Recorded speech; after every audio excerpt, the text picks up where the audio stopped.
સમાચાર જૂનાગઢથી જ્યાં ઐતિહાસિક શીતળા કુંડની દુર્દશાનો મામલો વકરી ગયો છે। ઉપવાસ પર બેઠેલા સ્થાનિકોને મળ્યા શહેર કોંગ્રેસના હોદ્દેદારો। શહેર કોંગ્રેસ પ્રમુખ સહિતના હોદ્દેદારના ધારાસભ્ય પર પ્રહારો સામે આવ્યા છે। એમએલએ 50 લાખની ગ્રાન્ટ મંજૂર કરાવવાની કરી હતી જાહેરાત।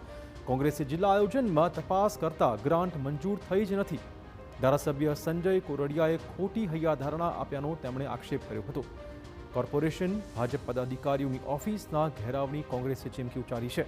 કોર્પોરેશન પૌરાણિક શીતળા કુંડનું નવીનીકરણ કરાવે તેવી લોકોની પણ માંગણી છે।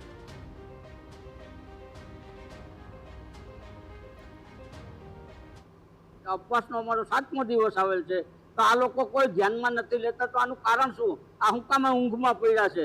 50 લાખ રૂપિયા આવી જાય છતાંય આ લોકો ધ્યાનમાં નથી લેતા તો આ લોકોની ગણતરી શું છે?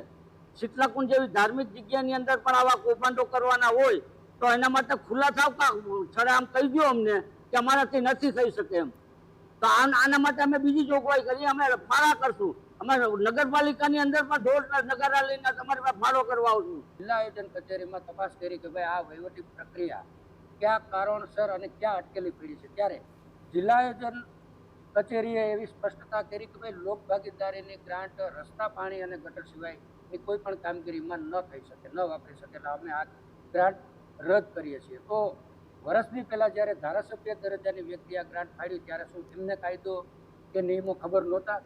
આજે ધારાસભ્યશ્રીએ 3 વર્ષની એમની કામગીરીની પત્રિકા જ્યારે બહાર પાડી એમાં પણ એમણે લખેલું કે શીતળા કુંડમાં પોતા દ્વારા 50 લાખ રૂપિયા ગ્રાન્ટ ફાળવેલી અને કામગીરી શરૂ થઈ। હાલ કામગીરી પ્રગતિમાં છે। આપ જોઈ શકો છો કે રિનોવેશનના નામે અહીંયા પથ્થર પણ નથી.